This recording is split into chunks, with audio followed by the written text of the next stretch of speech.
This is Euronews Tonight. Here are your top stories. The battle for Donbass. The Ukrainian government urges people to flee the east of the country, warning that a large-scale Russian assault is drawing ever closer. My agenda for the discussion had only 3 items. It's weapons, weapons, and weapons. NATO heeds the call of Ukraine's foreign minister, agreeing to send more arms to the country to defend itself against Russia. Here in theCUBE, we take a closer look at the steps the Kremlin are seemingly willing to take to control the war narrative. And a Turkish court transfers the Khashoggi trial to Saudi Arabia, dimming hopes of justice for the murdered dissident journalist. I'm Helena Humphrey. It is good to have you with us. Ukrainian authorities are warning citizens in the east that this may be their last chance to flee amid mounting Russian attacks. Donbass officials repeated calls for residents to leave while they can as Russian forces amass on the border and shelling intensifies. The eastern regions of Donetsk, Luhansk and Kharkiv are witnessing some of the heaviest fighting since Russian forces pulled back from the north. Western intelligence reports suggest that Russian troops are moving to encircle Ukrainian forces in preparation for a large-scale assault on the eastern flank. Efforts to evacuate civilians from the conflict are continuing as 10 humanitarian corridors open across Ukraine. But Ukraine's Deputy Prime Minister again warned that residents in Mariupol would be forced to use their own vehicles. Previous evacuation efforts in the besieged southeastern city have failed, leaving 100,000 people trapped in dire humanitarian circumstances. Mariupol's mayor says that 5,000 civilians, including over 200 children, have been killed in the city so far. Well, monitoring the very latest developments across the country for us is our correspondent Sasha Vakulina, and she joins me now in the studio. Good evening to you, Sasha. Good to have you with us. We've heard those warnings from officials in Ukraine telling people in the east essentially to get out while you can. What is the situation in that part of the country, and are people managing to get out? Well, some of them are, but others not necessarily, and there are a few reasons for that. What's coming in Donbass looks really huge and scary. To quote Kuleba, Ukraine's foreign minister, he said that the battle for Donbass will remind you of the Second World War, with large operations, maneuvers, involvement of thousands of tanks, armored vehicles and planes and artillery. This will not be a local operation based on what we're seeing in Russia's preparations. With this warning, then to hear from the mayors and the governors of the regions in Donetsk and Luhansk regions, who are saying to people now, please go, because it might be too late. Now, another warning came this afternoon from the mayor of Dnipro.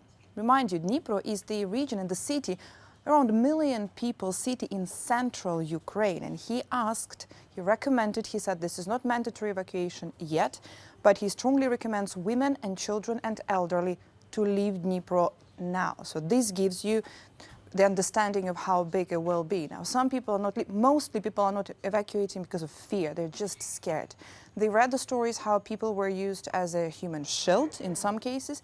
In other cases, they saw how their cars and their buses were shot, and these are the cases as well. And then they're just afraid of, like when it comes to Mariupol, not everybody can have a car, can use the car to evacuate. Not all the corridors worked in the past. And also, these are the situations when they're reading all the news and they're seeing the pictures from Bucha, from the evacuation from Irpin under that bridge. They are not thinking about evacuation in some cases. Sasha, that context from your sources on the ground is just so important to have to understand the fear there. We're also hearing from Germany's Der Spiegel magazine. It's reported that German intelligence officials have intercepted radio messages which appear to show Russian military discussing the killing of civilians in Bucha. What more can you tell us about that? Well, there are a few conversations that were intercepted there, and one particularly with the soldier apparently telling another one that they had just shot a person on a bicycle. And that photo, we saw it all over news a couple of days now. There's a separate investigation by the Washington Post. They're saying there are 2 separate communications. Russian soldiers described how they questioned soldiers as well as civilians, and then they shoot them. So there are a few investigations like this by various media happening. Why these conversations and these phone calls are being intercepted this way? Because they are in Ukraine, which means they are using Ukrainian networks. Ukrainian networks have been operating without major problems since the very beginning of this war. So there was no problem. And in many cases, Russian troops, Russian soldiers in Ukraine, they do not have more secured phones, so they're using the simple ones, which means they are, of course, connected to Ukrainian systems. Quite often, they also use Ukrainian SIM cards as well, on all the levels when it comes to soldiers and those who are running the operations as well. The Ukrainian Security Service of Ukraine intercepting dozens and hundreds of those conversations every day, and they're releasing them with on all their social media, and this gives you some not understanding, but the feeling. The calls that we're listening to are the calls between the soldiers. These are the calls with soldiers calling their generals, their bosses, and also the calls of soldiers to their families, to their wives, to their mothers, and not necessarily with good outcome. Well, fascinating insights there. Sasha Vakulina, thank you so much for bringing them to us. NATO has pledged to bolster its support for Ukraine by sending more weapons, as well as offering to send extra help to other countries outside of the alliance but living in Russia's shadow. Now, with the new anticipated offensive in the east, arming Ukraine dominated the discussion of NATO's foreign ministers. Now, there are also promises of additional support for Georgia and Bosnia-Herzegovina, as well as for Finland and Sweden. NATO Secretary General Jens Stoltenberg warned that the war in Ukraine could drag on for months, if not years. Well, for some analysis on what was agreed to at that NATO summit, as well as to what was not, I want to bring in Samuel Romani now, who is an Associate Fellow at the Royal United Services Institute. Good to have you with us, Samuel. Glad you could join us again. Going into that meeting, we heard that soundbite from the Ukrainian Foreign Minister that he had three things on his agenda: weapons, weapons, weapons. What did he come away with? Well, it's unclear exactly what kind of weapons he's going to be able to get and secure, but I think that there's positive movements, at least from the NATO countries, about not just supplying defensive weapons to Ukraine, but also broadening the scope and applying more offensive weapons like tanks and others that are necessary to recapture Russian territory while they defend the Donbass against the Russian assault. But are they getting fast enough? That was something Kuleba was saying. More weapons, but also we need them faster. Well, given the intensity of the offensive that we're seeing in Donbass, which Kuleba has compared to the Second World War, I think that we need to make sure that the weapons do come as soon as possible. The United States has noted that Ukraine is making remarkably effective campaigns and efforts with the weapons they already have. For example, they're using landmines effectively to move the Russian forces and tanks into areas where they can use anti-tank weapons against them. But speed is at an essence here. So with what we've seen and the phase that we're now going into with the potential escalation in Donbass, it appears that it will be on a whole other level. Are Ukrainian troops ready for that? Well, I think that Ukrainian troops are prepared for that. It's obvious that the level of concentration of the Russian forces is going to be much higher because Russia launched a multi-pronged offensive, right? One from Belarus that was aimed at targeting Kyiv and even western Ukraine, and now it's consolidating its forces in one area in the east. So cities like Dnipro, for example, with 1 million people, could be facing some of the same kind of assaults that Mariupol was facing. So it's larger cities facing larger scale assaults. But if Ukraine does get the Switchblade drones that the U.S. has just said that they have arrived, that will be effective against Russian air defense systems. If they continue to get anti-tank missiles as well as other equipment such as tanks, like the T-72s that the U.S. is bringing in, or the tanks and equipment that the Czech Republic is bringing in, then they will be well prepared. But much depends, again, on the speed of deliveries. All right, Samuel Romani, who is an Associate Fellow at the Royal United Services Institute. Good to have your insights, Samuel. Thank you. Kremlin spokesperson Dmitry Peskov says that Russia intends to respond to US sanctions and will do so as it sees fit. The Kremlin spokesperson also told reporters that Washington's decision to supply weapons to Kyiv will not contribute to the success of peace talks between Russia and Ukraine. Well, the US Senate is enforcing legislation to end normal trade routes with Moscow, as well as banning Russian oil imports. Russian Foreign Minister Sergei Lavrov has accused the US of controlling Kyiv in order to prolong the conflict. Such inability to negotiate once again reveals Kyiv's true intentions. They are delaying and even undermining the talks through departing from the agreements reached. The Kyiv regime is controlled by Washington and its allies, who push President Zelensky to keep up the combat activity. Despite all the provocations, the Russian delegation will continue the negotiation process, pushing our side of the agreement, which contains our initial stances and demands clearly and in full. And we can bring in our Russia correspondent now, Galina Polinskaya. Galina, the latest news that we have is that the UN Human Rights Council has suspended Russia. Tell us more about this. Was Russia preparing for it? Yes, exactly. Of course, Russia was aware of what was going on, but I think that it was not prepared at all for a yes vote, and it had warned countries that it would mean that it is an unfriendly gesture and it will bring consequences for the bilateral ties. Dmitry Peskov said the exclusion of Russia from this UN body is unthinkable, and that the work of this body would not be full without Russia. A Russian representative in the UN, Dmitry Polyansky, spoke about devastating consequences if such a vote happens. Of course, right now we are waiting for a reaction from the Kremlin, but surely this is a very, very strong message from the world to Russia, because it means that this vote found support among 193-member General Assembly to adopt this resolution against Moscow. Galina, we've also been hearing from the Russian Prime Minister speaking to the Duma about plans to minimize the effect of sanctions on the Russian economy. What did he have to say? Exactly. Prime Minister Mishustin today spoke with the parliament and said that the government wants to raise pensions and social payments and the minimum wage as the prices are rising.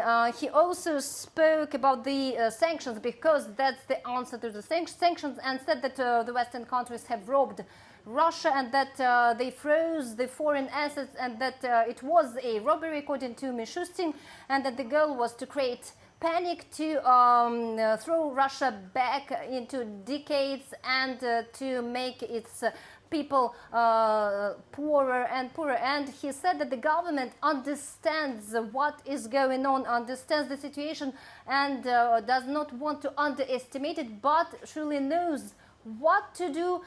And he also underlined that it needs at least half a year to adapt to this new reality under sanctions. Just one more thing to say, many pensioners in Russia right now are saying that no pension increase could really help, because some prices are really skyrocketing in Russia at this moment. All right, Galina Polinskaya there reporting for us. Galina, good to talk to you. Thank you. The trial of Saudi nationals accused of murdering journalist Jamal Khashoggi will be transferred to Saudi Arabia. That's according to Turkish courts. Human rights groups are warning that the move could lead to a cover-up. Richard Cady now reports. A court in Istanbul has suspended the trial in absentia against 26 Saudi nationals accused in the murder of Washington Post columnist Jamal Khashoggi, and for the case to be transferred to Saudi Arabia. Famous for his journalistic criticism of the Saudi regime, Khashoggi was killed at the Saudi consulate in Istanbul in 2018 after going to an appointment to pick up documents needed to marry his Turkish fiancée, but he never left the building.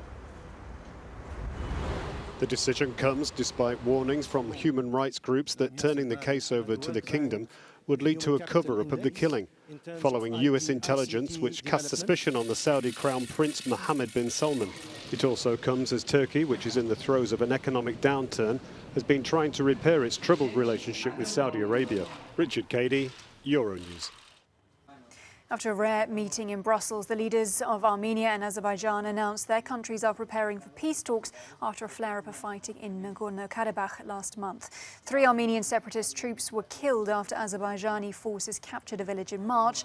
Baku said it was exercising its sovereignty over the contentious region between both countries. The most recent war over the area in 2020 killed an estimated 6,500 people.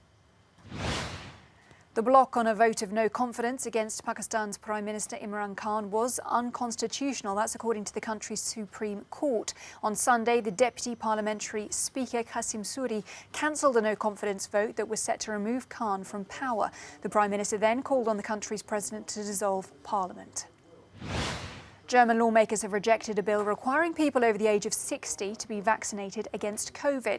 Chancellor Olaf Scholz and his health minister had hoped Parliament would support the mandate, but 378 members of Parliament voted against the bill. According to official figures, COVID-19 cases have dropped from 300,000 to just 200,000 in the past 24 hours. The eyes of the sporting world are on Augusta in Georgia as the 86 Masters is in full swing, and to preview the tournament, to talk all things sport, I'm joined now by our sports editor Andy Rubini. Andy, good to see you. Of course, the big news is the Tiger is back. Tiger Woods, of course, at this year's tournament. 13 months, though, of course, after what was a really horrific car crash. Kind of amazing that he did escape with his life, thankfully. But how important is his comeback for the Masters? Well, for golf fans out there, it's great to see Tiger Woods back in action. We all have a good comeback story, but I think this is more than a good comeback story. His style of play and the impact he's had on the PGA has inspired and even, I'd say, even modelled most of the players who are taking part at Augusta this week and trying to go for this green jacket. And whether he does well or not, I'm sure they're looking up to him. He's such a legend. 82 PGA Tour titles, 15 major titles, 3 behind Nicklaus's record. And I'm loving his attitude as well. When asked if he thought he could go all the way, he said, "I wouldn't be competing in this tournament if I didn't think I could win this." It says a lot about his personality, and most of us thought that he'd be back at the Masters at St Andrews later this year, but he's here and we need to make the most of it. Ever the competitor then, bearing in mind those comments, it would make for a great story, of course, if he did make that full comeback. A lot of pundits think that might not be the case. So talk us through who the favourites are to end up wearing the coveted green jacket. Well, it's a tough question. I don't want to sit on the fence, but just so you understand, if it was ahead of a tennis Grand Slam, for example, you'd say Nadal, Djokovic, Federer, Tsitsipas, Medvedev. But when it comes to golf, I could list you 10 to 15 names who could go all the way. Scheffler, the world #1. You have Cantley, Johnson, Morikawa, McIlroy, Jon Rahm, who is my personal favourite. You have so many players who could, and why not Tiger Woods? But if I had to pick one, it would be Cameron Smith, just because when he's in that zone, he's really tough to beat. So he's not the obvious choice, but we'll clip this if ever he wins this.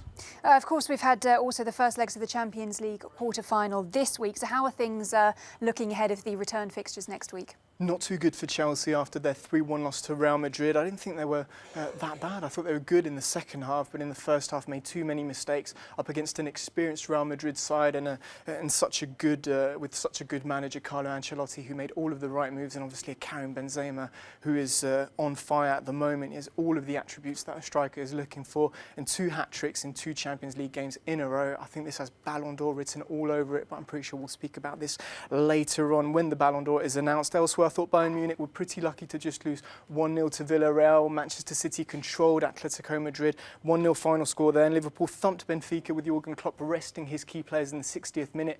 Sadio Mane and Mohamed Salah ahead of the big Premier League game against Manchester City, which could be a title decider. All right, our sports editor there, Andy Rubini. Andy, thanks a lot. Russian authorities have been accused of exploiting Ukrainian refugees fleeing the war as part of their effort to spread propaganda across the country. And Matthew in the Cube has more now. Well, Helena, since the start of the war, we've seen multiple examples of misinformation and propaganda from both sides, but particularly those that have been spurred on by the Kremlin. And these have concerned some of the most symbolic events of the war, such as the bombing of a maternity hospital in Mariupol, where Ukrainian beauty blogger Mariana Vyshegorskaya was reportedly one of the victims.